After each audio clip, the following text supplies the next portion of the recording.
All right, are we going live yet? I'm not seeing it on YouTube. I'm not sure if we're showing up on YouTube quite yet. We're on Twitter. Yes, we are. Hello, everyone.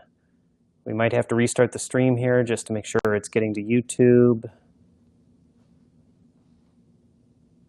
Nope, we're on YouTube as well. Awesome. I'm just going to avoid looking at myself too much because that is weird. Well, welcome everyone. More and more people will be showing up. I've got two lav mics on, one for Facebook, one for YouTube.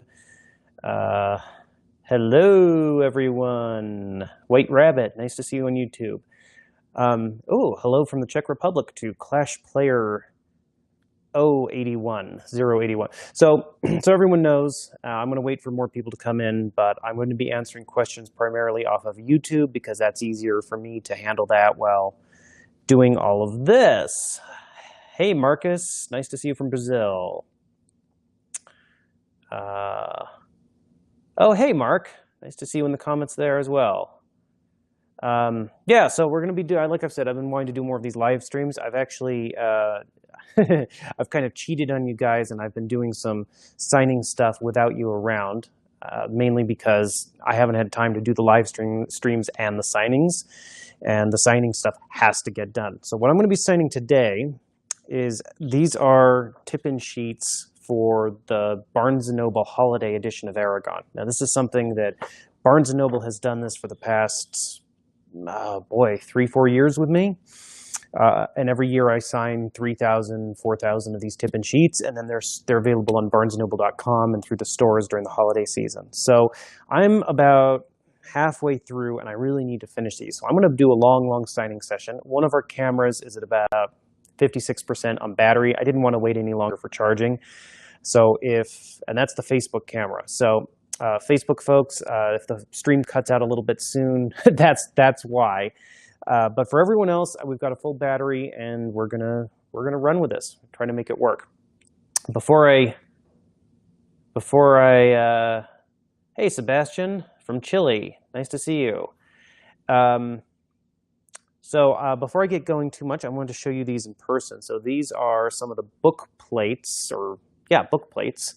They're sticky on the back that are going to be available at each of the different virtual events that I'm doing around the country to be promoting To Sleep in a Sea of Stars.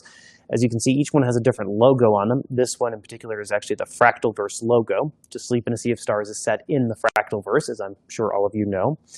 I'm trying to decide if I can tell you anything about these other logos without spoiling stuff. Well, I can tell you about this logo.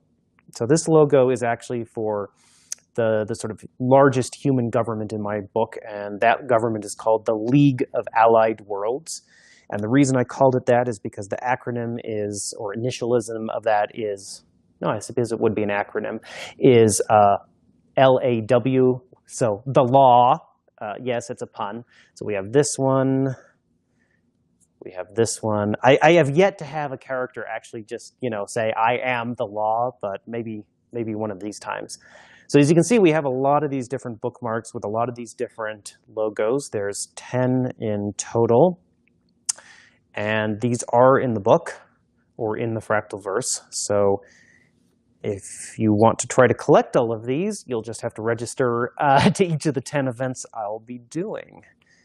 And these will not be produced again, as far as I know. So these are collector's items. Now, when I started signing tip-in pages, about a month ago, in total, for Tor, for Barnes & Noble, and for the UK release of To Sleep, I'm signing 24,000 book plates and tip-in sheets. And when I started, this bottle of ink was full. This is Noodler's Black ink. This is my favorite. Well, actually, this is the Slippery Eel Black Noodler's ink. This is my favorite fountain pen ink. So this bottle was full when I started, and I'm actually not sure if it's enough to get through the rest of this signing. I have another bottle here, though. So if I actually managed to empty a bottle, that would be pretty epic. Right here we have the advanced reading copy of To Sleep in a Sea of Stars. I've yet to get the hardcovers, although I've heard from my publisher here in the US that they have been printed. They're in the warehouse. And I believe they've been printed in the UK also. That pun is horrible and amazing, says Aussie Guy Climbs. Thank you. Thank you. I'm quite proud of it. Quite proud of it. My setup is so much better this time. Thank you. We're trying. I actually have a green screen set up, and I want to try doing some signings and live streams with the green screen. But we're using the green screen. Forgive me for a second. I'm going to actually start signing here, which is the whole point of doing this. So the reason these tip-in sheets are so long is it's actually 2 pages. So I sign here, and then I sign there, and then it goes to the binder or the printer, and they actually bind it into the book. But the reason I'm not using my green screen is because all the lights and positioning is all set up for the in-universe news segments that we're currently producing, or rather, I should say my amazing assistant, Emanuela, is producing. And if you haven't seen the first news section, it's a news report from within the Fractalverse, and that's on my YouTube channel. I, of course, tweeted it yesterday or Friday. It was on Instagram TV. So you can find it in multiple different places, and we're going to have a number of those segments. And just trying to give you and everyone a little bit of a sense of what the universe is like, a little sneak peek. I've been working on this book and this universe for so long that it really does feel real to me. And one of the things I really want to do with these news segments and other projects that are going to be coming up is, let you see and feel how real it is, and allow you to participate in the universe. And also, if nothing else, it kind of gives it a film-like feel, which I quite enjoy, especially when I get to control it. Not like I'd have any reason to want to feel like that. No reason whatsoever. Second coffee of the day. Hello from Indonesia, Fadila. I'm not sure if I'm saying your name correctly. I apologize. I do hope they... Wow!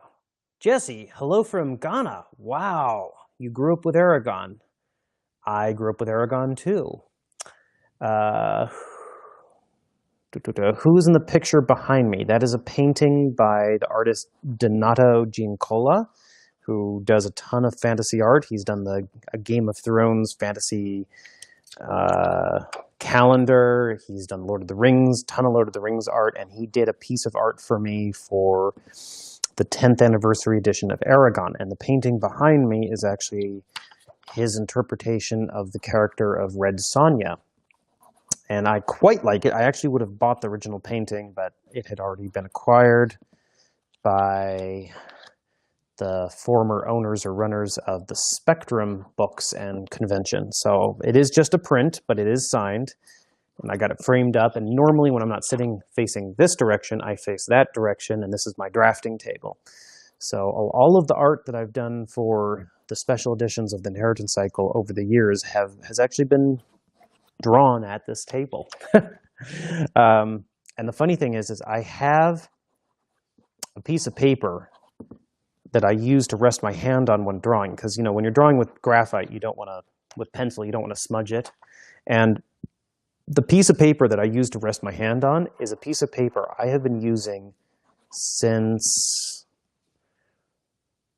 I want to say 1999 or 2000, something like that. And I used that paper when I was drawing the original map for the Inheritance Cycle. I can maybe pull it out here for you later on in the live stream.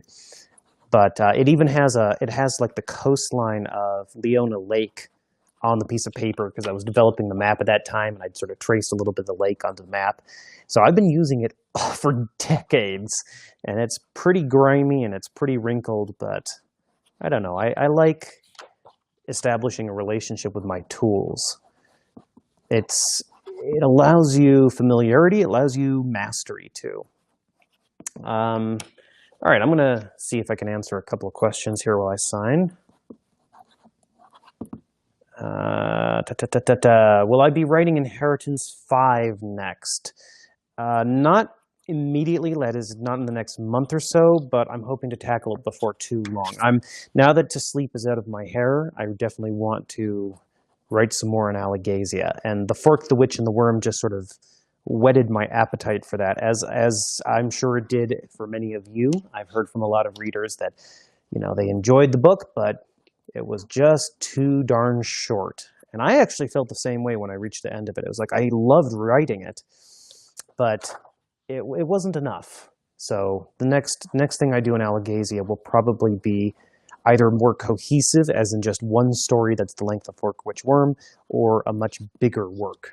And I just need to get past the launch of To Sleep, and then I can start thinking about that. So along with like the news segments that we're going to be releasing heading into the actual publication of To Sleep in a Sea of Stars, there's a lot of other cool stuff going on that I can't really talk about it at the moment, but I can tell you we're going to have some super cool merch for the book. And there are a number of other projects that are moving forward also. So the next couple of months are going to be exciting, and not just because of the book itself coming out. And the thing is, too, is once you read To Sleep, all of the stuff is going to mean a lot more to you, and hopefully you'll find it as exciting as I. One of the reasons we didn't do a lot of this stuff for the vehicle is because the merchandising rights were tied up the film studio, and not just merchandise rights, but really the rights to do stuff with the franchise. And that was really frustrating for me because I love doing cool stuff for you. And I love doing cool stuff simply for the fact that it allows you to build out the universe and explore it and so forth and so on. And the whole reasoning behind Fractalverse is to provide myself with a playground that I, my sister, and perhaps other people we want to work with can tell stories of the sorts we want to for the rest of our lives. And it provides such a rich setting that as long as it's not fantasy, we can write just about any story we want to. And for the fantasy stuff, of course, I have Alagasia. That's not going anywhere. By the way, I don't know where, I know a lot of you are all around the world, but for those of you who are in the US, especially in the western half, I hope you're staying safe and not out breathing too much of the smoke that's sort of covering the western part of the United States. Right here in Montana, where I live, the smoke is so thick, I can't even see the mountains on the other side of the valley. And it's not because we have any local fires. It's all the smoke is coming up from California, Colorado, and a couple other smaller fires, but it's mainly Colorado. So I hope all of you are staying safe and drinking lots of water, and hopefully have some way of filtering the air in your house so that you're not having to breathe that smoke day in and day out, because that is not good. I can feel it. We have a filtration system in this house, but I can still feel the smoke in my throat, and makes it a little hard for me to sleep also. So I'm slightly sleep deprived today. That's why I'm signing and live streaming and not writing. If I have the energy, I'll be writing and not live streaming. All right. And hopefully I can keep up a good pace here with the signing. If I really focus on physically signing, I can average about 600 signatures an hour, which isn't too bad. But with the live stream here and needing to talk, I'm probably going to do more like 500 an hour, which is fine. Like I said, I'm about halfway through these 3,000 tip-in sheets. All right, I'm going to scroll through here. Would I write any standalone fantasy or sci-fi books? That's from Ollie. Well, To Sleep is a standalone story, even though it's in a universe that I'm going to write other stories in, and there are lots of tie-ins and expansions for the story. But it is a self-contained story, and that's the sort of thing I really wanted to do with this, instead of committing to a series for a decade or more. That's actually a conversation I had with Naomi Novik. I recently interviewed her, and we're going to have that video coming up before too long. But she and I were talking about what it's like to work on a series for a long time. And of course, her series, His Majesty's Dragon and all the sequels, I mean, she did what, 8, 9, 10 books in that series? And that's an even bigger commitment than Inheritance Cycle was for me. So writing standalone books actually has a lot to recommend for it, especially if you can do it in a way that sort of ties in with a larger world or story. How many Eragon books do I own? And that's Julius. Sorry, I'm going to skip the last name here because I know I'm going to butcher it. Julius is asking that question. You know, I'm not sure. I keep a copy of every edition and also all the foreign editions. So I have a lot of boxes in storage. And actually, one thing I'm going to take a picture of, it's not the books themselves. I have these huge plastic bins full of fan mail. I've actually tweeted pictures of one or two of them in the past, but I have like a wall of them collected over the years that I have saved. And I save all the fan mail I get, you know? I figure if someone goes to the trouble of writing me, then I should do them give them the respect of saving the letter. And sometimes it's useful because there's a letter I want to go back and see for reference for one reason or another. But yeah, I've saved all the fan mail that's been sent to me over the years and all the little gewgaws and dragons and drawings and all of that. I have all of it. I know some authors who don't save that stuff, and I can understand that. It takes space, it takes time. But for me personally, I like having that. Of course, if it got to the level of, let's say, J.K. Rowling, I'm not sure I would be able to, save all the mail. That could be completely unwieldy. But as long as I can do it, I'm going to. Wow, so many questions. I'm just, I'm not even sure where to start. Let's see. How has the current event, the world event that we shall not name on YouTube for fear of irritating the YouTube authorities, how has that affected the release of To Sleep in a Sea of Stars? Well, I'm doing a virtual book tour, not a in-person book tour, so that's probably the biggest difference. Aside from that, I think almost everything else is the same. And okay, so I've run out of ink in my pen, so I'm just going to dab off the ink here. I take my bottle of ink, I take my syringe, open this up. So this is just a Uniball Vision Elite gel pen, and what I did is I actually cut off the back of it, pulled out the center, and then I fill it up with my fountain pen ink, and it works really well. Although the only other thing I have to do to make this work, hold on, I don't want to spill ink everywhere.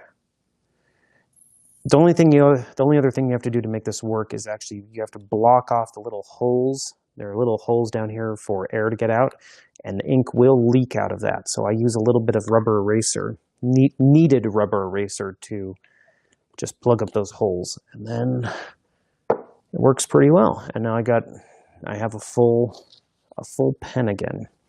It's kind of weird. I'm all alone here. Well, not completely alone, but I'm sitting alone at this table in Montana, and I'm talking, and I know that people are listening to me all around the world, and that's honestly kind of cool. Hold on, I just want to make sure nothing's leaking here. Nothing's leaking. I don't really want to put a huge blot of ink on these pages, although I have a feeling that someone would actually enjoy that if they got it. There are some blotches of ink on a couple of the pages, so that's usually when I'm refilling or get distracted and I move too fast and the pen sort of splatters the ink across the pages. Okay. Lauren says, you love the Fractalverse pin. Why, thank you. We haven't officially talked about this, but you'll be seeing some more of these pins. Good eye on that. Have I read Jurassic Park? Question from Island Bros Company. Yes, I have read Jurassic Park, and I seem to remember reading the sequel back in the day. I've read a number of Michael Crichton books. My favorite one of his is probably The 13th Warrior, aka The Eaters of the Dead, just because it's very fantasy-esque, and I like the movie. Let's see. Can I talk about map and geography creation in your books? Well, I mean, you can go as in-depth with that as you want. It's kind of like creating your languages. So if you want, you can think about erosion, you can think about geology, you can think about, you know, plate tectonics and all of that. Or you can do what I did when starting with Eragon, because I didn't know about all that stuff, and you can just take an atlas and study coastlines and general shapes of geographic features and use that as a basis for your books. For example, I would hope, I mean, I highly encourage you not to do this. I would hope that no one would compare the outline of Vroengard Island with the coastline of Greece, for example. That would be a huge mistake. You really shouldn't do that. One of my favorite maps, actually, is from the I'm forgetting the name of the larger series that Robin Hobb has done, but like the Live Ship Trader series from Robin Hobb. But if you, was it River Wild or something like that? But if you look at Robin Hobb's books, if you look at her fantasy books in that world and look at the map, it's basically Alaska upside down. And I just love that because, you know, why not? And it works. And it provides a wonderfully realistic setting for her books. Let's see. Will there be a companion book for To Sleep in a Sea of Stars, just as there's Eragon's Guide to Alagasia? Maybe at some point. I think we need to get a little further along with the Fractalverse before we do a companion book. But we are going to be providing some, I don't want to get too far ahead of myself, but we are going to be providing some incredibly in-depth online lore resources for the Fractalverse. And that's something that I and my team are working very hard on behind the scenes right now. So that should be fun. Let's see. Why didn't Galbatorix jump on Shuriken to destroy the Varden in Aberon or in the Battle of the Burning Plains? Great question. Galbatorix's downfall was his hubris, as is always the case with big old villains. And he really didn't consider the Varden a threat. He did consider the elves a threat, but not the Varden, not the human element of the Varden. So his attitude was he wanted Eragon and Saphira under his sway so he could rebuild the riders and specifically rebuild the dragons. You know, once he had a male and female dragon that had hatched for him or his minions, he could get them to breed and start building. That was his one weak spot. So he was just sort of waiting for Eragon to come to him at that point in the story, because that way he doesn't have to go out hunting for Eragon, and he doesn't have to expose himself to massive risk. And then once he broke Eragon and forced Eragon and Saphira to, swear fealty in the ancient language with their true name, then the Varden would have been easy for him to defeat. So if he had flown out and he had sort of just smashed the Varden, I think his logic was that Eragon and Saphira would have fled, or Galbatorix would have been exposing himself in ways that would have made it difficult to focus on capturing Eragon and Saphira instead of just staying alive. Because, he was almost invulnerable, but he wasn't 100% invulnerable, and he was aware of that. And he didn't consider Eragon and Saphira a massive threat, so letting them come to him made more sense. I also think it just tickled his ego to let that happen. And, of course, he was still looking for the name of names, the name of the ancient language. And until he had that, he didn't feel as if he was 100% secure in facing off with Eragon and Saphira. I think the older Galbatorix got, the more paranoid he got with his own personal safety. It's like he had more to lose the longer he went on. All right, let's get another question here. How far in the future does To Sleep in a Sea of Stars take place? Well, that's a great question. And actually, without getting into spoilers, there is a very handy timeline in the back of the book. So I'm going to give you an exact year. So the events of To Sleep take place at, there we go, starting in 2257. That's the year. 2257 is the start of the book. it's very nice to have like a definitive answer at. All right. Any news on Disney and the movie rights? Possibly after the launch of the book. So that's what I'm focused on at the moment.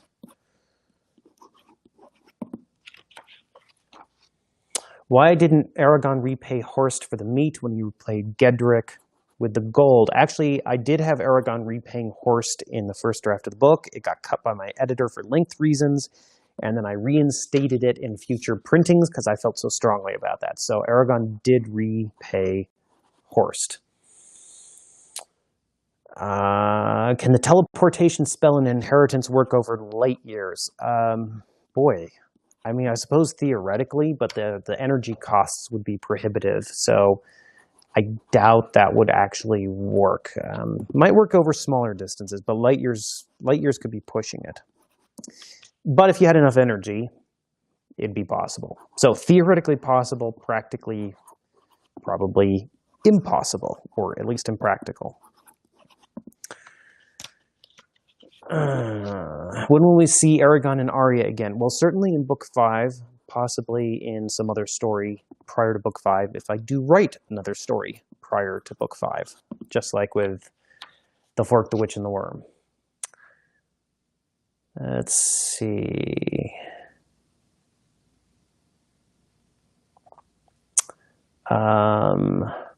Actually, I just see that this is titled live stream number 2. You folks are correct. This is actually live stream number 3, so we will fix that in the future with titles. So someone asks about language creation. That's Kuba. Kuba Zetek is asking about language creation that seems very hard, and you mentioned you see some Celtish in ancient language. I mean, you're right. Language creation is hard. I definitely spoofed it to a bit. You know, I'm not a linguist, and I did the best I could, but the ancient language is not really a full imaginary language the way Tolkien's languages are, or some of the other invented languages are. I did enough to tell the story I wanted to and to create the feeling I wanted for the ancient language and also the Dwarvish language. But I didn't do a whole lot more than that. And one of the reasons is ultimately my goal was to tell the story I wanted to, rather than to just focus on developing the linguistics. And you have to decide where your time is best spent. Now, if I were starting from scratch and creating a language now, I would certainly approach it in a more methodical manner. And there are some great resources on the internet for creating constructed languages, or conlangs. And then, so I'd highly recommend you search out those resources and at least get some basic things, some basic tools to help you do that. I mean, you can create the basic phonetics for a language in an afternoon. What you're probably going to end up spending a heck of a lot more time on is the grammar and the vocabulary, because vocabulary comes from history. You know, there's a history behind every word, and then you need to start thinking about that history. And you need to start thinking about then how the history has influenced the language, how the language has influenced the history, how the thinking of the culture has influenced the language, and vice versa. It's almost like a never-ending rabbit hole. It's really an amazing thing. You could spend your whole life developing one invented language. When you think about all of the very clever people in the world who've contributed to every single language, and all the history that goes into every single language, the thought of one person replicating that process is just pretty much impossible. But it is fun to try. I mean, Clockwork Orange is one of the more standout examples outside of fantasy of someone really working on, you know, fictitious argot and language and all of that. Did a great job. Doesn't seem like what he invented is going to be how language actually evolves, but he still did a really good job of it. There's another one by Ian Banks called Fearsome Engine, and he has some really clever and difficult to read phonetic spelling and language use in there. But then, just like with Clockwork Orange, once your brain sort of clicks with it and gets used to it, it becomes very easy to read. Let's see.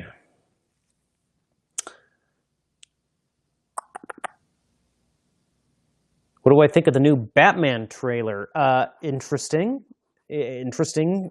We're definitely still in the full grimdark mode. We've yet to recover any of the silliness of Batman and Robin or the Adam West Batman.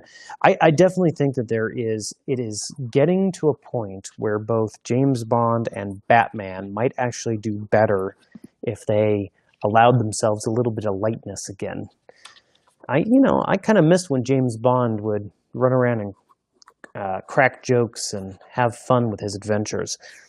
He might be too old for it now, but if I were casting a James Bond who was in that vein, that sort of more humorous vein, I almost would want to cast Ewan McGregor, because I could see him doing a Roger Moore style Bond. But maybe that's just me.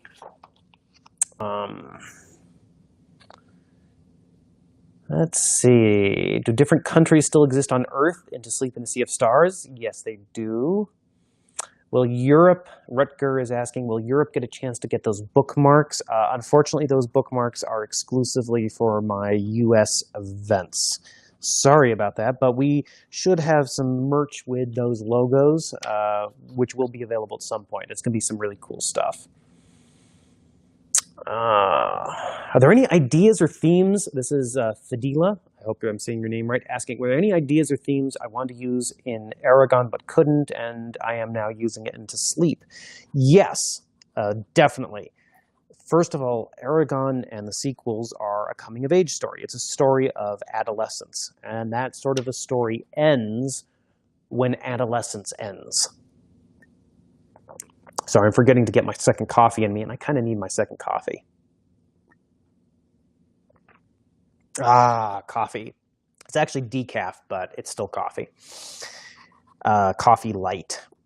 So adolescence provides a perfect framework for storytelling. When does your story of adolescence ends? Well, it ends when your character grows up. That's true for Harry Potter, true for a whole bunch of YA books. And your YA book could be as mature in its subject material as you want. It's still YA if you have a character under 18, essentially. So the themes of adolescence sort of dictated a lot of the things I did in the Inheritance cycle. For To Sleep in a Sea of Stars, the themes were quite different because I'm writing about an adult character. You don't have that natural structure of adolescence to help you or to help me. And the thing is that one of the reasons that YA stories are so popular with both kids and adults is because we've all either gone through adolescence, are going through adolescence, or are in adolescence, with very few exceptions. And so it's a universal experience that is hard to find. There's almost no equivalent in adult life. You could say getting married and having children, but a lot of people don't actually do that. Maybe they have children, but they don't get married. Maybe they get married or they don't have children, and maybe they do neither of them. So, what is the universal adult experience? Not getting enough sleep and having too much to do? That might be the universal adult experience.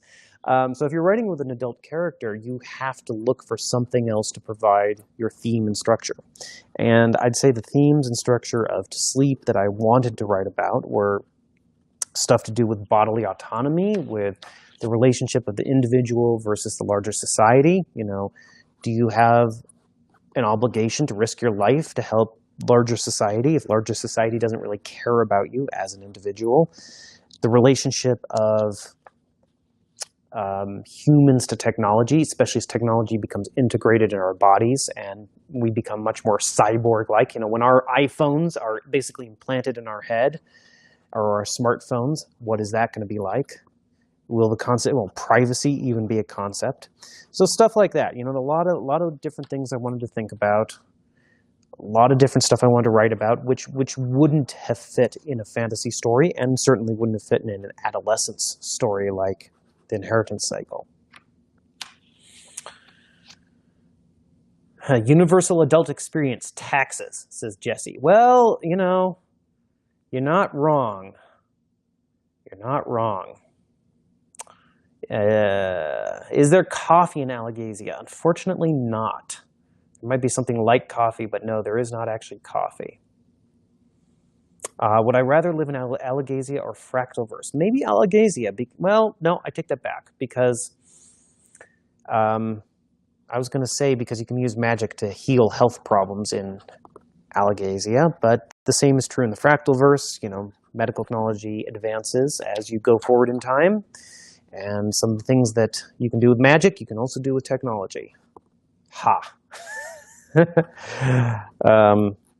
I've always said if I could pick one magical skill, it'd be the ability to heal others, just because, you know, it probably would be the most useful skill in your life, and there's nothing worse than seeing someone you love, you know, suffering from something you can't heal, or suffering from something yourself that can't be healed. Either one is pretty horrible. So I think the ability to heal would be the best superpower and/or magical ability. Hold on, I'm going to tidy up this pile here because it's starting to get in the way. So, do I listen to music when I write? I do. I think I mentioned this on my live chat with Brandon Sanderson, but I've been, for a large chunk of the revisions on To Sleep in a Sea of Stars, I was actually listening to the soundtrack for Anthem. Now, I've never actually played Anthem, the game, but I really liked the soundtrack, especially the first 2 tracks. It's just really pretty, actually. Really pretty. So if you're looking for some good eerie-ish, but not depressing sci-fi music, I'd say, you know, try out the Anthem soundtrack. Okay, I think that's good enough for now. I'm just going to put this off camera. I have a pile of paper over there. All right. Back to the signing. And there we go. Hey, Malta. Nice to see you in the chat. So for those of you who don't know, there's a fan of mine, Malta, who's from Germany, I believe, and he did some really nice music inspired by the inheritance cycle. And I've tweeted about it and posted about it. You can find it if you search for it. I really love his theme for Eragon and just the inheritance, you know, the book in general. So I loved his work.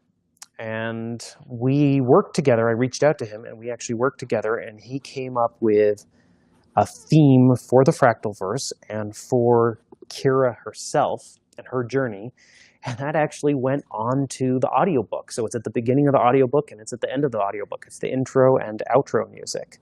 So if any of you are going to be listening to the audiobook for To Sleep in a Sea of Stars, you can give Malta thanks for the music, and I think it's kind of cool that all happened. You know, it's the internet makes these sorts of things possible. You do something for the love of it, and someone else sees it and likes it, and before you know it, you got a job and you got your music on the audiobook. All right, I'm going to scroll down here. There's so many comments. So many comments. Did I handwrite any part of To Sleep in a Sea of Stars like I did with Brissinger? Well, for those of you who don't know, I wrote about half of Brissinger with not a fountain pen, a dip pen. And actually, I have it. I have the dip pen here with me. Let me pull it out here. 1 second. Is it that? Nope, it's not that pen. Nope, not that pen. I have a couple of dip pens here, as you might have noticed. Here we go, I think. There we go. So it wasn't this holder, it was a piece of wood, but this nib here is the same model I used for writing a good chunk of Brissinger. And believe it or not, because it has a little bit of, so you have the nib on top, and then there's a reservoir, a little metal reservoir underneath. And you can write about half a page with one dip, or a third of a page, perhaps. So you can write paragraphs and paragraphs, and it just doesn't run out of ink super fast. Really, really nice writing experience. But this is not like a fountain pen nib. This is just a steel nib. It's not tipped with platinum or iridium or any of the platinum metals, or rhodium, which a lot of fountain pens are. And the reason they're tipped with a metal is that the platinum metals are extremely hard wearing. But these are just steel nibs. So as I write with them, and I'm looking at it right now, the metal wears away, and you get, for the bulk of your writing experience with that dip pen, you get the most amazing, smooth writing feel. But eventually the metal does wear away, and then you have to get a new nib. So fortunately they're pretty cheap, and you can buy them in packets and get them however, get as many of them as you need. But as for the question of how much handwriting so I wrote about half of Brissinger with a dip pen. But the problem is I write very small, and I was writing about 2,000 words per page with the dip pen, and then my long-suffering mother was kind enough to type those pages in for me, and she was about half going blind typing them in. So eventually I decided to go back to the keyboard. With To Sleep, I have written occasional paragraphs by hand, but most of the book was written on the computer. What I do write by hand are my notes. So I do all of my notes by hand. I find it activates a different part of my brain. And when I was embarking on the biggest set of revisions for To Sleep, where I basically had to rethink the story, I wrote about 200 pages in a week and a half by hand. And I would not have been able to do that with a traditional pen. The reason so many authors use fountain pens is it reduces the friction on the page. Think of the smoothest gel pen you've ever used and make it even smoother. And that's what a good fountain pen will feel like. If you ever pick up a fountain pen and it feels scratchy, or it just doesn't feel smooth on the paper, that means that either the nib has been damaged or you have the wrong ink in the pen and it's not flowing smoothly. Different fountain pens like different ink, and you have to pair the ink to the fountain pen. But once you find a pairing that works well, man, you can just write forever. All right. Kaylin Rivers says, really loving all my interviews with booktubers. It's been super fun to watch them. Thank you. I'm always open to interviews with folks. If you know anyone else I should interview with, let me know. Would I consider self-publishing again? Only, again, a question from Kaylin, only if I couldn't find an arrangement I was happy with a publisher. I am in the very fortunate position to be able to pretty much publish whatever I want with a large publisher, but that wouldn't necessarily be the best match for every single property. So I would consider self-publishing. And I think there are a lot more self-publishing options nowadays than when I started out. There are ebooks, there's, you can get stuff on Kindle. So yeah, there's a lot of options, and self-publishing now might actually be easier than back in the day. Let's see. Is To Sleep suitable for young teens to read, as in there is a lot of violence or descriptive scenes? There is violence. There is language. My characters do swear when surprising or upsetting things happen. And there is one or two tasteful sex scenes. So yes, Christopher Paolini has written a sex scene and gotten it published. I've written sex scenes before, but they've never gotten published. And one of my goals with To Sleep was, well, to write an adult book and write a book that justified everything in it so nothing felt gratuitous. Actually, the first sort of sex scene I ever wrote was in the first draft for Eldest. And I did tweet this, but I think this is the first time I've talked about this in any sort of an interview. In the first draft for Eldest, Eragon and Arya actually spent the night together during the blood oath ceremony. I mean, it was all very tasteful, it was a nice fade to black and all of that. And the reason was, at that time, of course, I planned on having them end up together, and I was still thinking of the series as a trilogy, not a quadrilogy. So to my mind, we were 2/3 of the way through the story, and I was trying to move things along with my romance.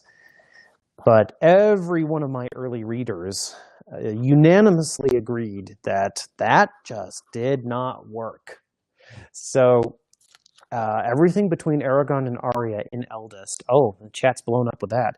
Everyone in Eragon and everything between those two characters, from the Blood Oath celebration to the end of Eldest, had to be rewritten during revisions, which, wasn't impossible, but it wasn't how I would normally choose to write a book.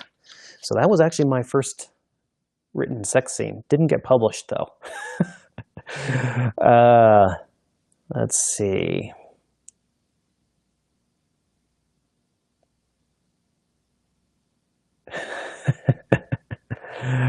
Oh Your comments are making me smile, all of you. So many awesome comments. Hello from Portugal. Hello from Portugal. Have I seen any Studio Ghibli films? You bet. I've seen them all. I love them all. I love Spirited Away. I love Nausicaa. I love My Neighbor Totoro. I think it's basically a perfect film, and it doesn't have an antagonist, which is very rare.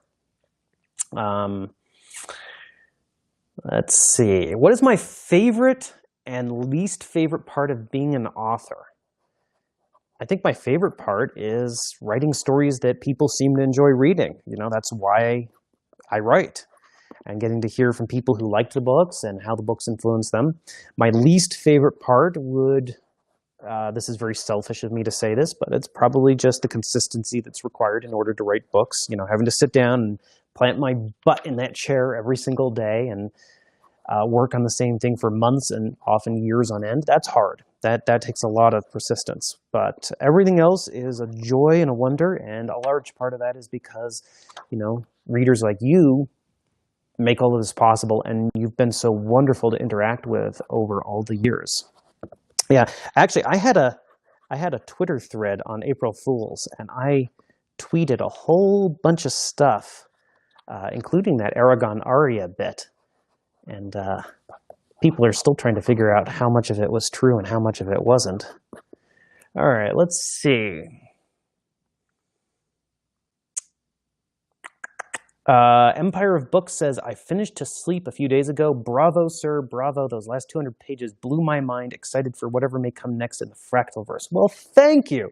You know, when you work on a project for as long as I've worked on To Sleep, it's really kind of nerve-wracking when it finally comes out. And you know, people have been reading the advanced reading copies and review copies, and the response so far has been wonderful. But I'm in this weird place where I just want to talk about the book, and I want people to read it. So it's like it's published, but it's not quite published.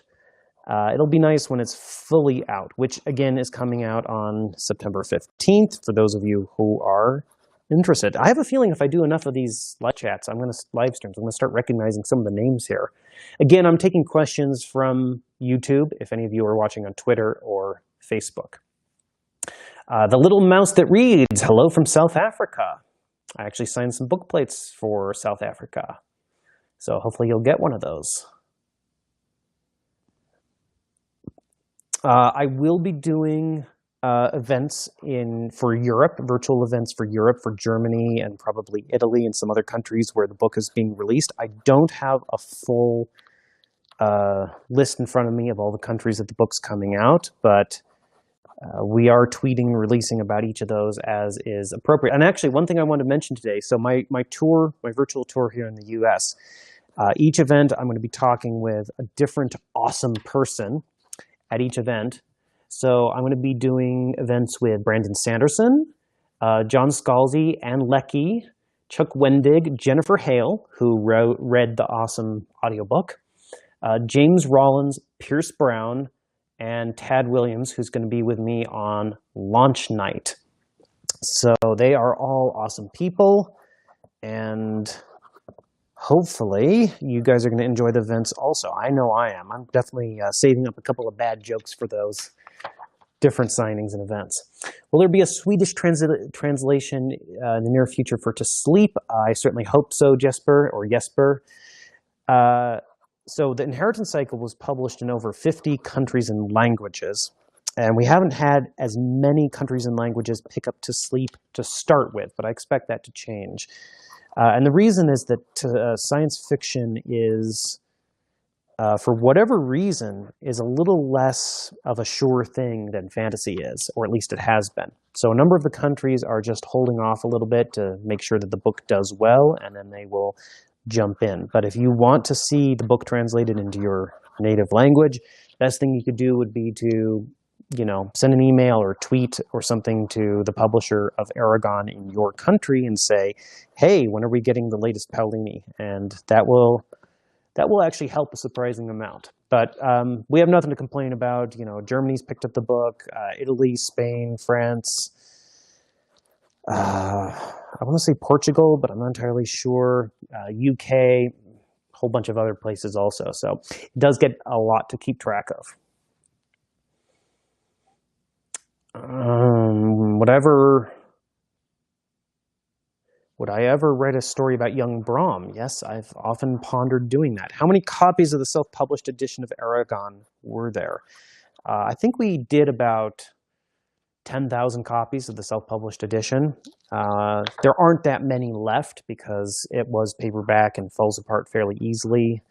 And we kept a number of those copies for our own records, basically, or archives. So I'm not quite sure how many are other. It's certainly under 10,000 are out there. Maybe 9,500, 9,000, something like that. We're going to get info on my tour in Europe, especially Germany.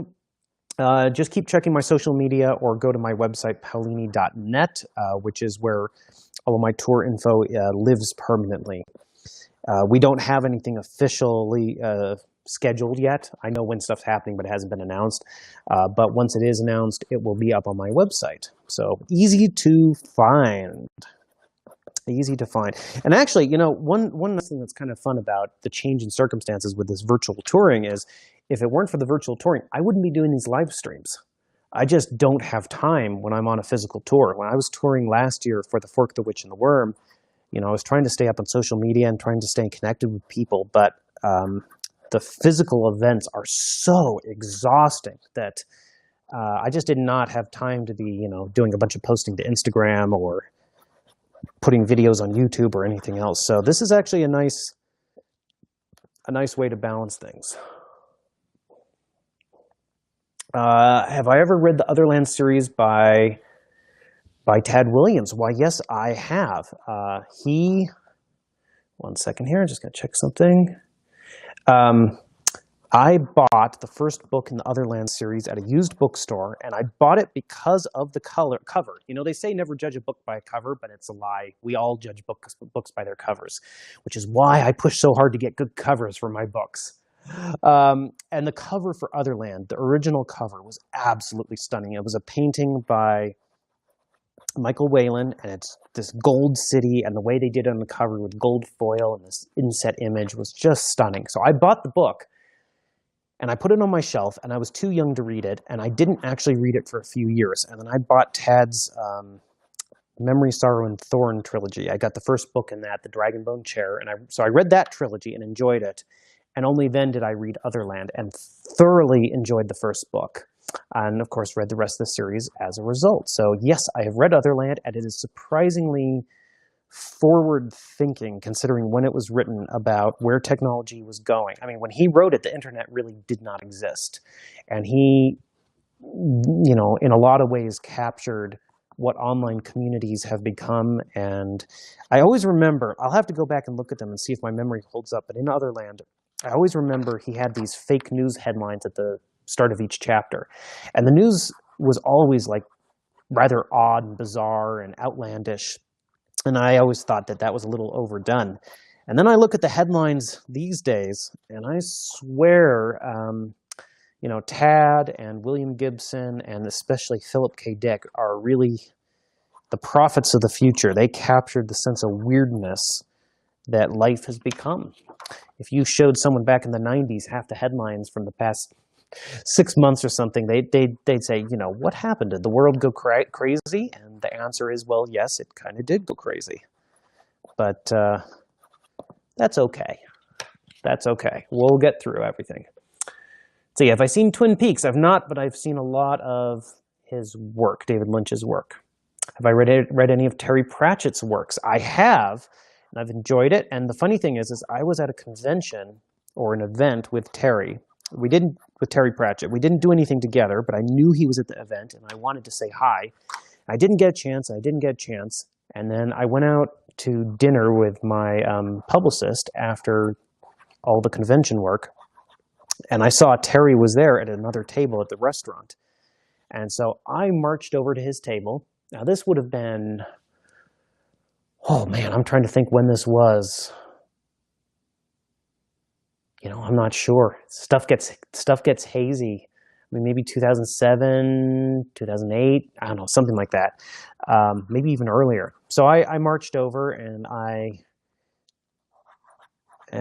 said something like, you know, hi, Mr. Pratchett, I wanted to talk with you. And he looked at me, and he just sort of went full fake grumpy mode, fake angry. He said, "Well, why would you want to do that?" And I just looked right back at him and said, "Because I'm a big fan." And then he just got this biggest smile on his face and shook my hand, and we had a fun little chat for a minute or two. So that was the only time I met Terry, and only time I interacted with him, and it was a delight, and I've heard nothing but good things about him from everyone else in the industry. Have I read any of the Warhammer 40K lore? I have, but no, it wasn't an influence on Fractalverse. That wasn't what I was trying to do, but I am definitely a fan of sort of the over-the-top lore of the Warhammer universe.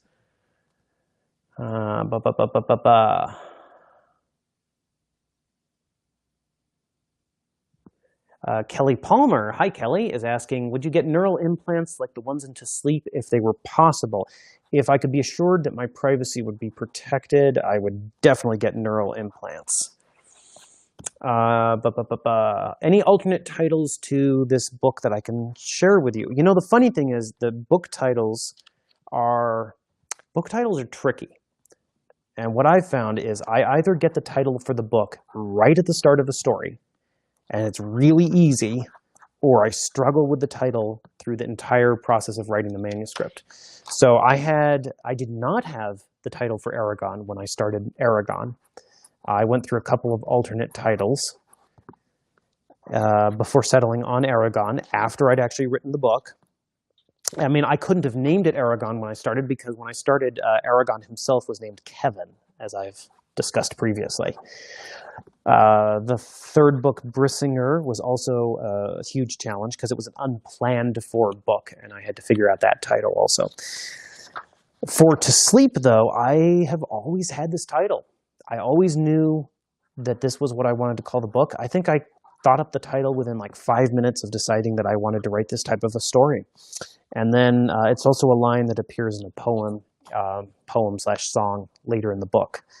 So I've always had this title, and I kind of joke about this, but it's also kind of not a joke, that I nearly wrote this book just because of the title. I liked it so much. In fact, when people ask me to sum up the book, they're like, you know, give me the elevator pitch. What is the essence of the book? I point at the title.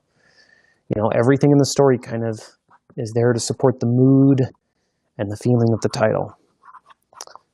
All right, let's see. The world has always been crazy. We're just more aware of it. Yeah, that's pretty true. Greetings from Iran. Very cool. Greetings from Montana. Wow, so many questions. So many questions. Will other authors ever write books in the Alagasia universe? Maybe. Maybe. How do I feel about the new Dune adaptation? Cautiously optimistic. I'm not quite sure how to feel until I see the trailer and get a sense for what they're actually going to do in it. I actually kind of like David Lynch's original Dune film, and I like it for 2 reasons. Actually, I'm not sure if it is 2 reasons. I'm just going to say 2 reasons so I have an extra reason to go to. But I like it because it actually feels like an epic. A lot of movies try to feel epic, you know, and they throw a lot of money at the screen, and they definitely try. But epic is one of those things that's hard to capture. You know, David Lean captured it in, let's say, Lawrence of Arabia. That feels like an epic. Star Wars, especially as the story went on, felt more like an epic. Lord of the Rings is one of the classic examples of films that really feel epic. You know, and it's hard to point to one element that makes it feel epic, but part of it is the pacing, part of it is the writing, a large part of it is the music, and also not breaking the reality of the world that you're creating for your audience.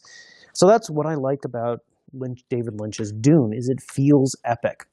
You know, is it exactly the adaptation that book needed? Probably not, but it's also a very difficult book to adapt. And you know, you watch that original movie and you feel like you're in a strange place with this huge series of events occurring, and the music is pretty awesome. And yeah, so I actually kind of like it. And I'm hoping that the new Dune adaptation will, A, do justice to the story, and B, have that epic feeling. And of course, epic differs from person to person, so it's my own definition of epic I'm talking about here. Sarah's asking, have I read any Anthony Ryan books? I don't think so.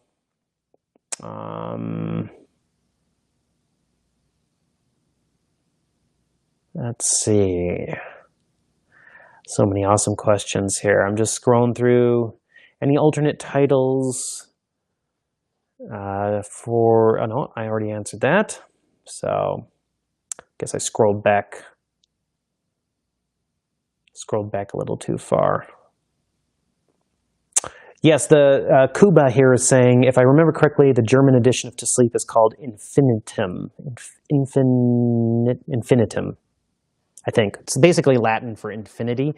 And that was a choice on the part of the German publishers. They felt it would be better for their market. And I tend to trust the publishers in the different markets to know what they're talking about with what their fans are going to like.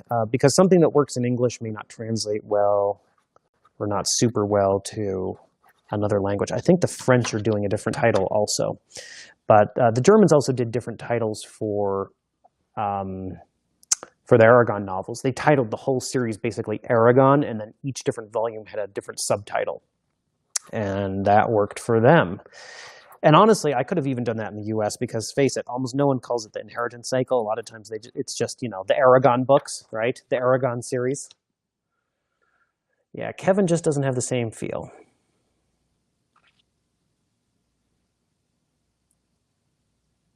Yes, there will be more short stories in Allegasia.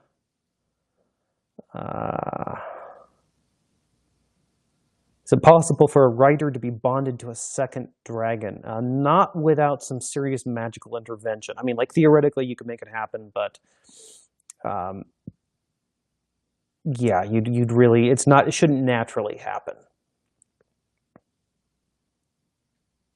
Have I picked what color Galbatorix's first dragon was? I have, and I don't want to say it here. Sorry, guys. So I thought I'd give you one small, very, very small writing tip today. This is nothing groundbreaking if you've taken high school writing or certainly college level, but it's something that I kind of had reinforced in my head over the course of writing To Sleep, and I'll just pass it on to you. So let me make sure I have my... See, I think we're running low on battery here on Facebook, so are we still good on... We're still good on battery. So the writing tip is this, which is sort of the difference between a simile and a metaphor. And it's very simple, which is a simile is when you say something is similar to something else. So you could say, my love is like a red, red rose. And that works perfectly fine. And I was in the habit of doing that a fair bit in my early writing, you know. Her scales were like sparkling sapphires. But the next level of language is metaphor. And that's where you basically cut out the word like, or that comparison word, and you go straight to saying something is something else. And this is the language of poetry. And that's metaphor. So instead of saying my love is like a rose, you say my love is a red, red rose. So small distinction, powerful implications. I'm sure a lot of you already know that, but it's something I try to use a lot more of in To Sleep in appropriate places. And I'm always looking to get a few more little writing technical things under my belt and employ them with future projects. Would I do a live stream with my sister? Asks Storytime. Maybe. Although she doesn't really like to do a whole lot of social media. Gavin Gromaki, I'm sure I'm mispronouncing that, apologies, is asking, did I consult any scientists as I wrote the book? You bet I did. I actually worked with a guy who's a rocket scientist down in California, and he has a theory of everything, which I used as the basis for my faster-than-light travel. And I also spent a lot of time on a website that's called Atomic Rockets, and I highly recommend this. If you need science fiction resources, Atomic Rockets is your place to go, and it has a ton of stuff on what it takes to actually make spaceships work in the future, and space stations, and weapons, and how the physics of it all works. Super, super, super helpful. And there were a number of other technical consultants I had over the course of writing this. So I even had to reach out to my grandmother, who's my father's mother, who's a former dean of arts and sciences. And she wrote a couple of books, actually, herself, scholarly books on, I think it was Dante's Inferno. But she's really, really good with Latin, and I have a number of Latin phrases and words into sleep. So I was sending them off to her and saying, "What do you think?" And she was giving me her opinion. So I remember one time I was talking to her about Beowulf, and she just out of nowhere starts reciting it to me in Old English. So I guess that's the benefit of a classical education right there. All right, definitely making some progress with the signing here. Not as fast as I'd like, but I am signing. I am signing. Okay, well, I put Kevin into one of my stories, probably just to kill him. Sorry to any of you who are named Kevin.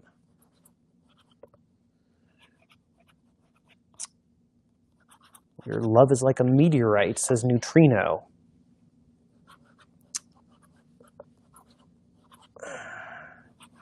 It reminds me of a joke. It's Higgs boson goes to the front of a church and says, "Let me in, let me in." The priest or the pastor says, "Why should we let you in?" And the Higgs boson says, "Because without me, you can't have mass." I know, it's horrible. Sorry.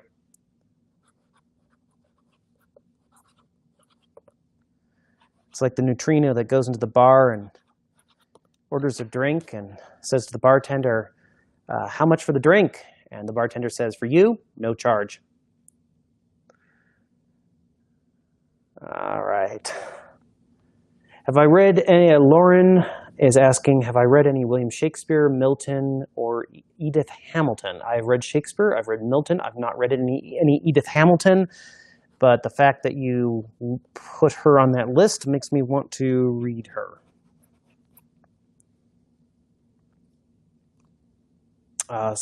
This was a good question. Do I have a top 5 favorite books everyone should read? I don't, because everyone's different and everyone likes different books. If you ask me like a specific genre or a specific type of story, I could probably give you a couple of examples. But some of my favorite books would be Anna Karenina by Tolstoy, The Wizard of Earthsea trilogy by Ursula K. Le Guin, the Gormenghast trilogy by Mervyn Peake, The Worm Ouroboros by E.R. Edison, The Book of the Dun Cow by Walter Wagarin Jr., Smilla's Sense of Snow by Peter Hoag, the Ladies Detective Agency series by Alexander McCall Smith. I'm actually a big, big fan of Jane Austen. I find that she's incredibly funny when she's read out loud. Like, if you actually read Jane Austen out loud, there's a heck of a lot of dry wit and humor in there that doesn't always come across on the page but once you put it into like living language, it really springs to life. So those would all be some of my favorite books. I'm sure I'm missing a few, but off the top of my head.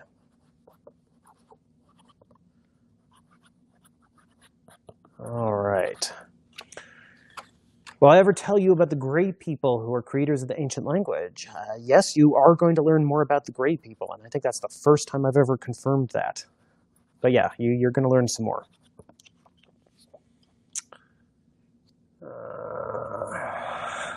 Great suggestions. Does it kill me? Wait, where is that question?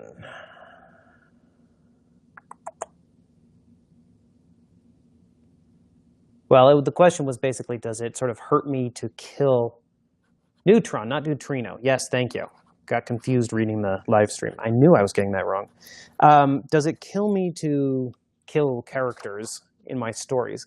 Yes and no. It certainly hurts to hurt the characters or take a character out, but you know, if that's what the story needs and that's what makes sense, then that's what I will do. But I won't lie, there were definitely tears in my eyes when Brahm passed away in Eragon. And there were a couple of tough moments in To Sleep also. Does magic inherently slow down scientific advancements? Absolutely not. If we had magic, it would probably make a whole lot of scientific research easier. That is assuming that the magic behaves according to certain set laws and doesn't just break physics in a willy-nilly fashion. I actually have my cat Kiara next to me, and I don't know if she's going to come say hi. Hey, Kiara. You want to come say hi to the internet? Yeah, let me pick her up here. 1 second. Oh, there we go. Oh, Kiara, there are people watching you all around the world. Oh, she's been taking a nap this whole time, so I don't know if she's going to sit down or if she's going to... Yep, she's doing the cat thing. So are you just going to sit there, or what do you want, Kiara?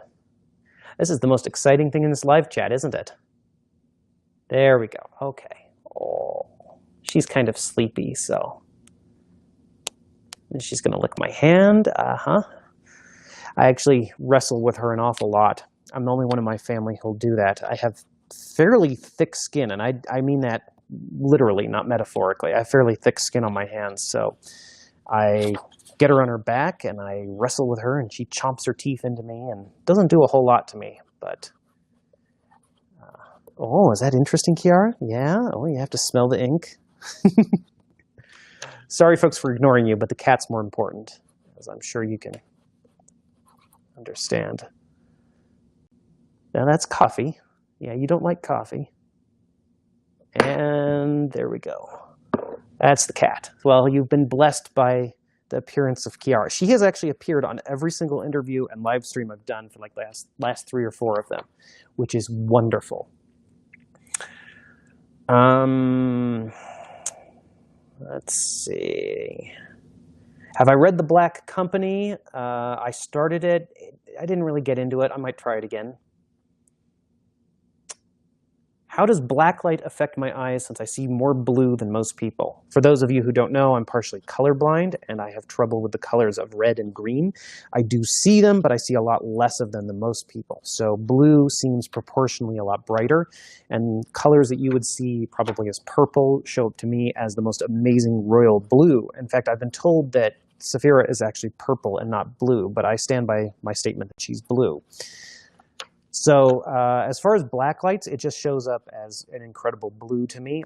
Perhaps it seems brighter to me than it would for you. That is, those of you with normal color vision, but I'm not sure. But the reason I gave the dragons in the inheritance cycle sort of the vision they do is because I was basically describing an exaggerated version of how I see the world. So I gave myself dragon vision. All right. Who would win in a fight between Arya and Kira? Asks Empire of the Books. If we're going by Arya at the end of the inheritance cycle and Kira at the end of To Sleep, whew, tough call. I think Kira would win, actually.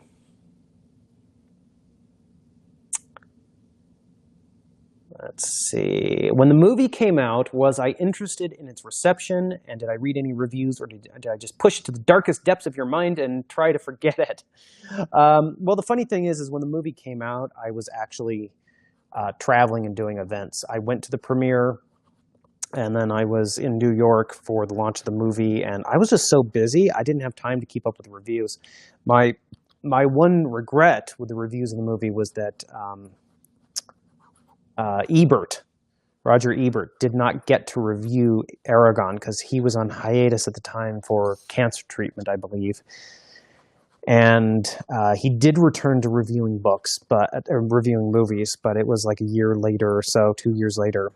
And I would have loved to have heard his review on Eragon. I'm sure he wouldn't have liked it, but I enjoyed Ebert's reviews, and even when he didn't like a movie, he always found interesting things to say.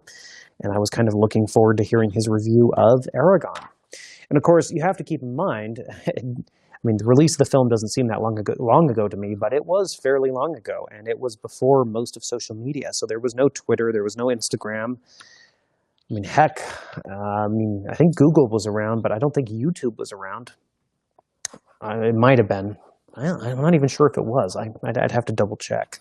So I wasn't, unless I was looking up newspaper reviews of movies, it was really easy to miss that stuff. Besides, I knew what they were going to say about the film. Did I ever consider using a pseudonym? If so, which one? Well, it probably would have been something completely over the top, like Casanova Frankenstein or something like that. But no, I like my name, and I like using it. Unfortunately, there's no one else writing with the last name of Paolini. So, if you see a book in the store with the name Paolini on it, well, you know what you're getting. And I think that's kind of why my publisher, Tor, went with this on the spine of the book, because, Paolini. And if you don't like Paolini, and you don't want to read Paolini, then you don't have to. But at least you know what you're getting. I think the same sort of approach is for like Stephen King, because there are other Kings on the market, but there's only one Stephen King, and that's why they always make his name so big on the cover of the books. Yeah, YouTube wasn't until 2009, exactly. I was actually on YouTube right when it started.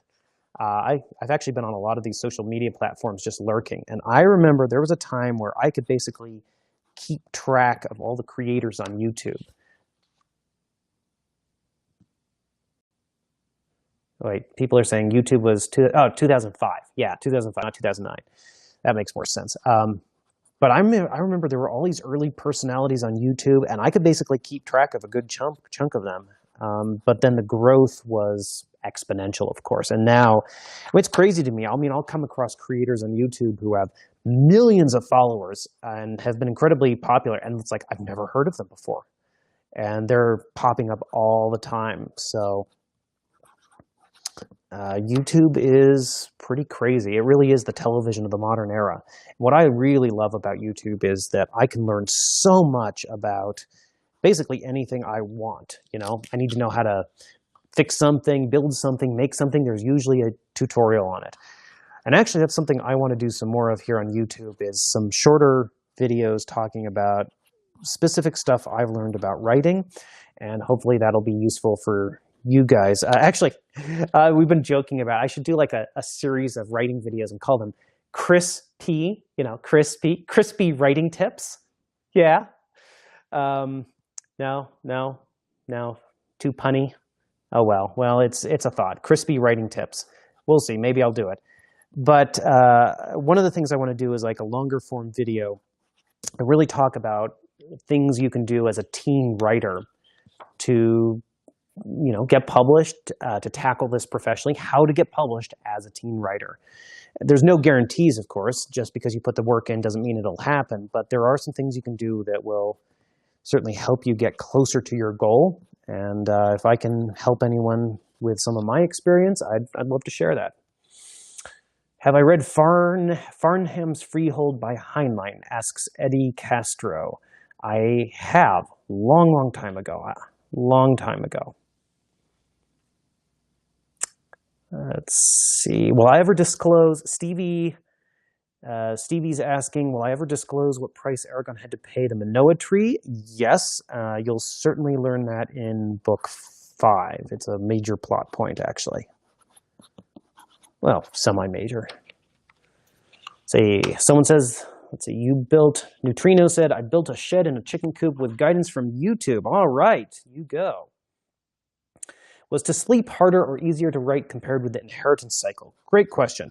To Sleep in a Sea of Stars was harder in some ways because I was doing new things and challenging myself in ways I haven't before. It was easier in the sense that things that I had previously considered challenging are things that I've learned and mastered so that they were not so difficult. And that's the case with most art. You get better at it, so you do more ambitious things, which means it's harder to do. And it's just this never-ending process.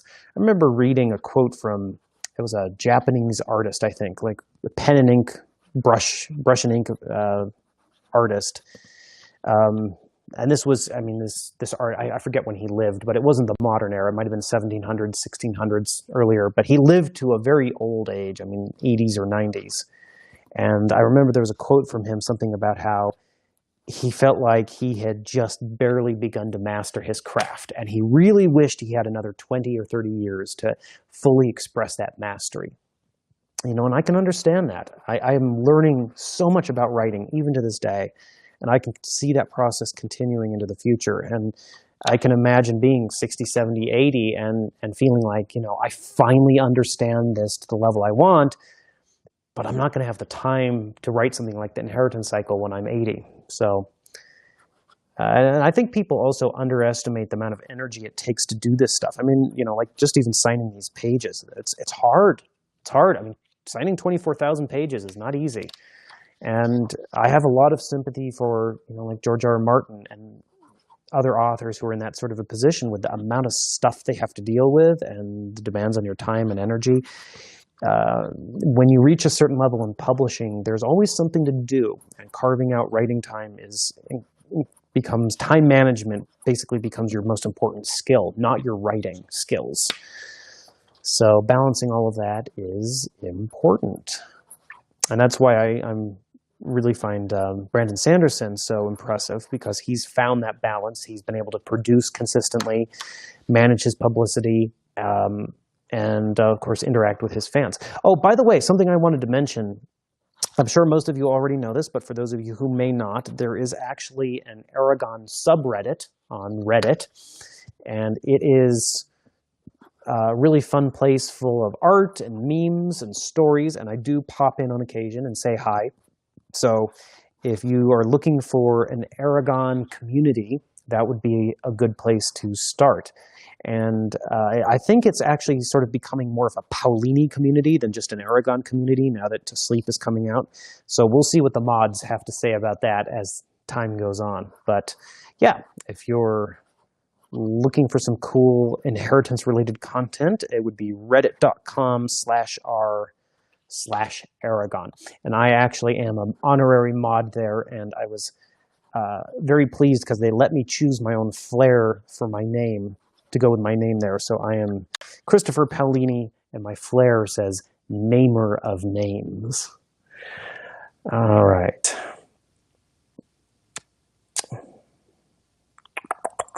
Wow, so many questions. Is the Fractalverse going to be the sci-fi equivalent of the Cosmere? I think the Cosmere kind of is sci-fi, quite honestly. But the Fractalverse is my own super large setting. So, any plans? Paolino PT asks, any plans for a physical tour in Europe after the pandemic? I'm not sure. I'm not sure when we're going to be at that stage. And yes, I mean, I'll certainly be back in Europe touring at some point, but I'm not sure if it'll be for To Sleep. Let's see. What happens if you try to lie in the ancient language? That's from Stevie asking that. You really just can't. You just can't get the words out. It's like trying to say something and there's something, you know, you just physically can't do it because it doesn't exist within the reality of the language. So it's like you're trying to do something that's physically impossible. I suppose physically in your body, your muscles just kind of lock up and you can't do it. All right. Has there ever been a twin dragon born from one egg? Asks, I'm sorry, I can't pronounce your name, but it's a great name. Yes, there have been twin dragons. Cobra asks, Christopher, do you know the Codex Alera books? I just read the first one. I'm not sure if I'm going to read the rest, but I'm glad I read it. So I've done a number of events where Jim Butcher's been there, and I hadn't actually read any of his work. So Codex Alera was the first one I read. I've actually emptied out my pen again, believe it or not. So I'm going to get my handy syringe here. And get a good chunk of ink in there. Boy, if I spill this on the carpet, it is going to be nasty. this ink is waterproof once it dries, so that would not be fun to clean up. I actually have an ink, it's called Bay State Blue. It's also from Noodlers, and whoop, what am I doing grabbing that? Crud.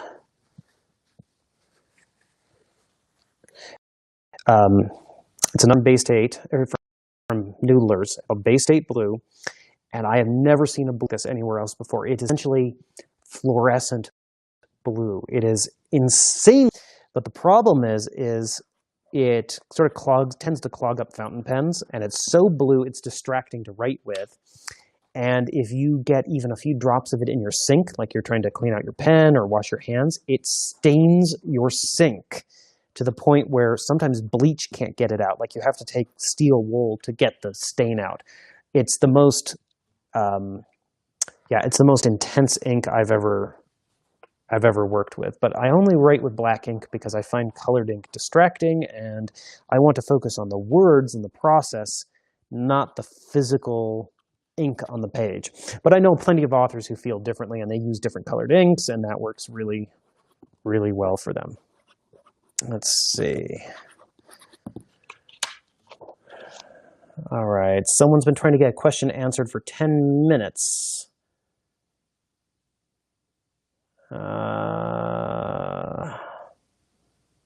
Yeah, as opposed to the dragon one and more than one egg. So that's a good question. Does Linnea still have a body in the Manoa tree? Asks Xenerax. She does to a degree. I mean, there's still some portion of like meat in a tree, if you want to put it that way. But it's so diffused and incorporated with the tree that I don't think she would be able to ever lead the Manoa tree. She's in a symbiotic relationship with it, which is about the best relationship she ever got. That was kind of harsh to say. But no, she's not leaving that tree. Authors can be the worst critics of their own characters. So it's like you're writing along and you start going, you know, that's a horrible choice. You really shouldn't do that. You're not making good choices here, but I know you're going to do it anyway. I usually felt that way when Eragon was about to do something stupid. I knew it was stupid. Saphira knew it was stupid. Eragon did not know it was stupid. But that's part of the fun. All right. Oh, your comments are awesome.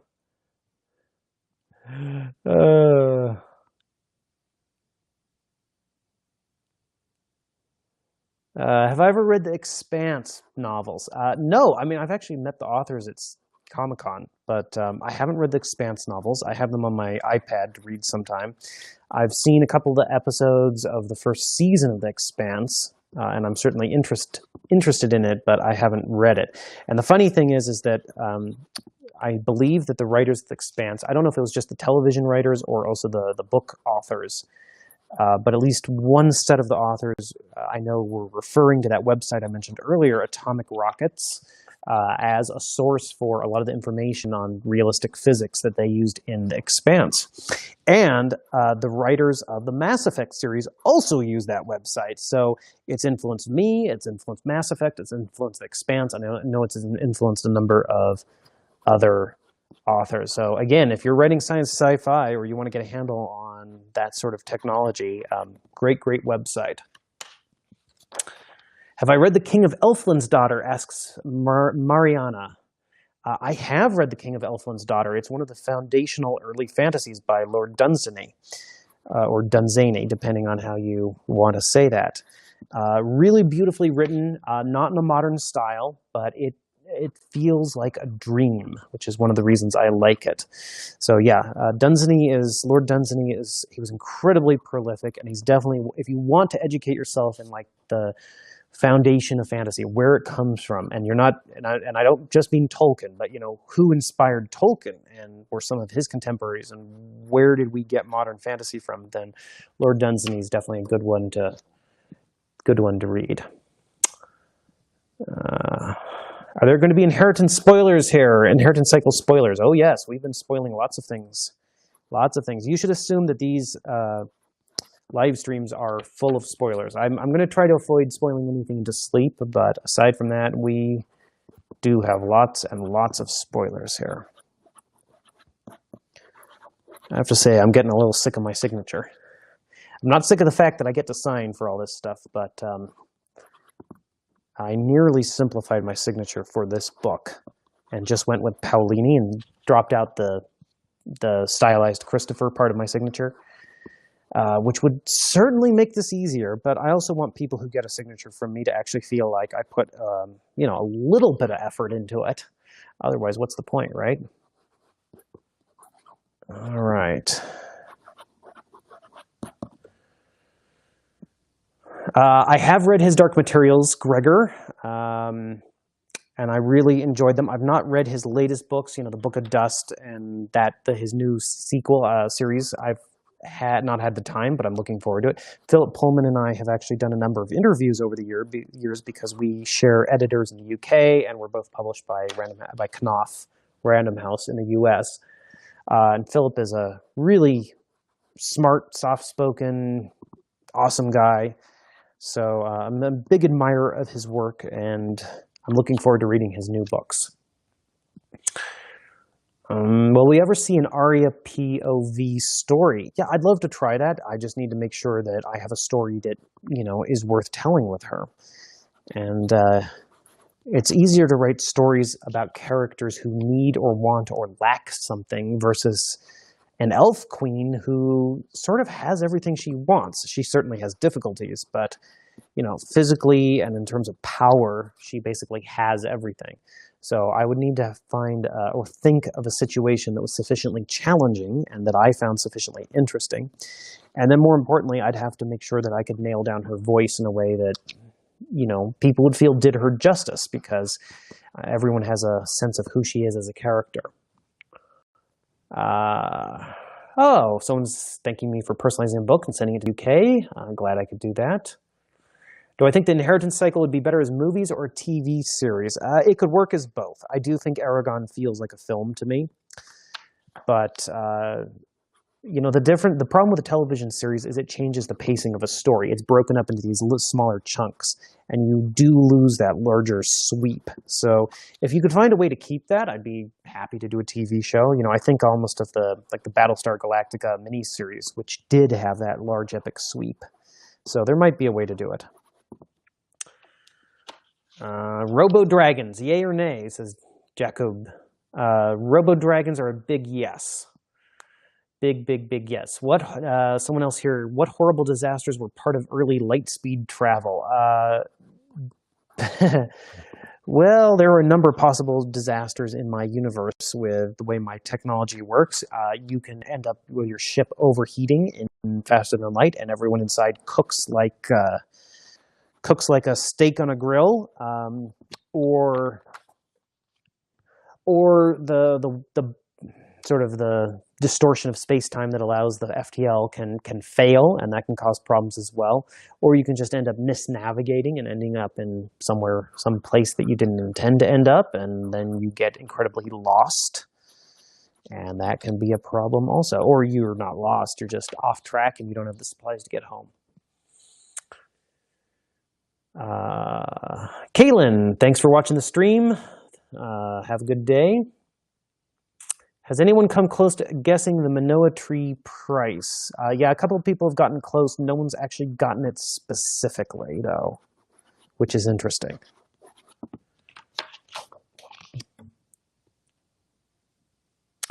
Someone says, does it make sense to write a novel? And Marco is asking, does it make sense to write a novel in Italian language in a market where it could be literally impossible to sell more than 200,000 books? My goal is just to get my novel to everyone, not money. Well, I mean, if you write a novel in Italian and it's sufficiently popular, it can get translated to English. I mean, there are crossover novels like 100 Years of Solitude, which came from one language and then was translated into English and got a bigger audience. So it's not impossible. The Witcher novels are a perfect example of that. His home audience for those books is not that big, but now he's gotten a worldwide audience. Now that's a rare occurrence, it doesn't happen all the time, but that's a decision you'll have to make for yourself. I'd say write in whatever language you think you can do your best job in, and then see what sort of success you have with that. And you can always try writing in another language. Plenty of authors have done it. You know, Joseph Conrad, Nabokov, you know, they're definitely really good authors who've written in their non-native language and done well. How much time do I spend reading books outside of work? Not enough. I do try to read when I can, but a lot of times I just don't have the time. So I try though.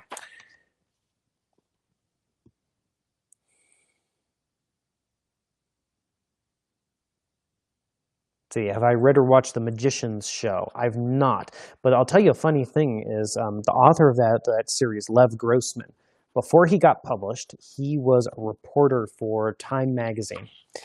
And I'm thinking that was when Brissinger came out. Yeah, I think it was maybe when Brissinger came out. He actually came to my house as a reporter and interviewed me.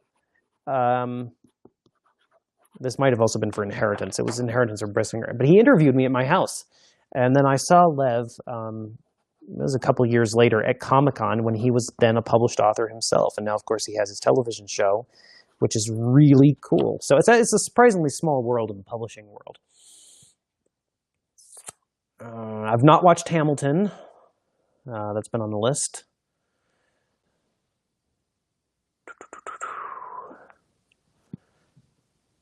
What sort of monstrous coffee mug do I have here? Well, it's just about enough, and I still haven't finished it, which I'm going to now. Coffee.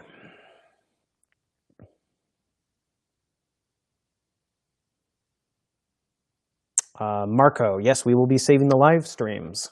Sometimes they take a day or two to get posted up normally on YouTube. YouTube has to process it, but we will be saving it. So again, for those watching, I do want to remind you about the cool newscast video that we did on our channel, set within the Fractalverse, and there are going to be more of those coming out. We're shooting for one a week, once every Friday.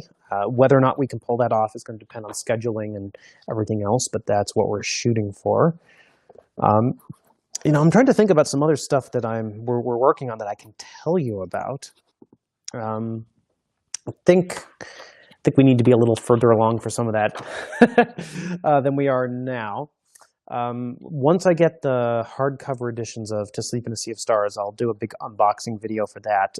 Maybe I'll do it live and then post that up. But I'm really looking forward to that because a book is not real until you can hold it in your hands.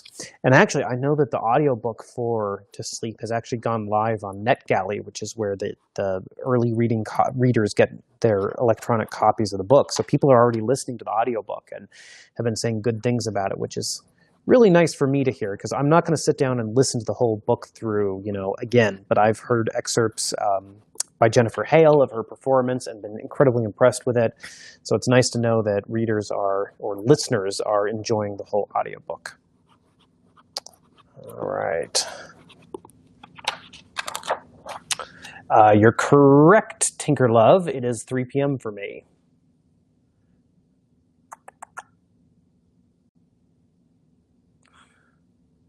Eragon says, do I often eat sweets, candies, and what? I love chocolate. I will eat dark chocolate basically any time of the day. And I certainly love ice cream. Coffee ice cream is the best, much better than chocolate ice cream. But for the most part, I do try to avoid sweets. I like them, but I don't think they like me.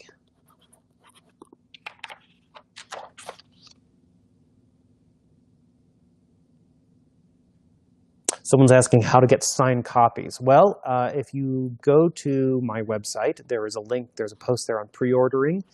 And there are Barnes & Noble and a bunch of other places have signed books or signed copies of To Sleep in a Sea of Stars for pre-order. And if you register at any one of my virtual events, there are going to be 10 of them across the United States, the first 100 people to register are going to get a signed copy. Now, of course, you have to pay. You know, it's not free. Us authors do have to put food on the table, but that's the easiest way to get a signed copy. And then Of course, you'll get to actually participate in the event itself, which is going to be a live stream with other authors, and I'll be talking and answering questions. It'll be full of spoilers. It's going to be a lot of fun, actually. I'm really, really looking forward to this. Really looking forward to this. Ice cream with a little coffee, maybe some chocolate malt and ground-up health bars, highly suggested. Well, I'm a big fan of the affogato, which is ice cream with coffee, or gelato with coffee poured over it. It's just the best dessert ever. What's my exercise routine, asks Jesse. It's something I want to do a video on one of these days, because I have gone sort of through a physical journey over the past 10 years or so. When eldest came out, I was the same height I am now, and I was 120 pounds, which for my height was ridiculous. And I've really had to learn a lot about fitness just because I sit so much with the writing, and had to learn how to combat that and how to build strength, build size, and still keep a little bit of speed. And I think that's really important if you're working any sort of sedentary job, is learn how to, how to keep your body functioning and hopefully actually make it improve. Because especially once you get into your 30s, if you just keep sitting and you don't move, you'll find your back hurts, your knees hurt. My knees don't hurt and my back doesn't hurt. My back has hurt at times from the sitting, and then being consistent with the exercise keeps that at bay. And that's really important for me. So, and of course, it's always nice to get stronger. So my goal is to hit a 500-pound deadlift. I'm a little ways away from that. I'm over 400 pounds, but I want to get to a 500-pound deadlift, which is not the strongest in the world by any means. But for me personally, with my personal circumstances, I'd be very happy with a 500-pound deadlift. So if I get a 500-pound deadlift, I'll actually take a video of it and put it up just to show everyone that I got it, because I would be very happy with that.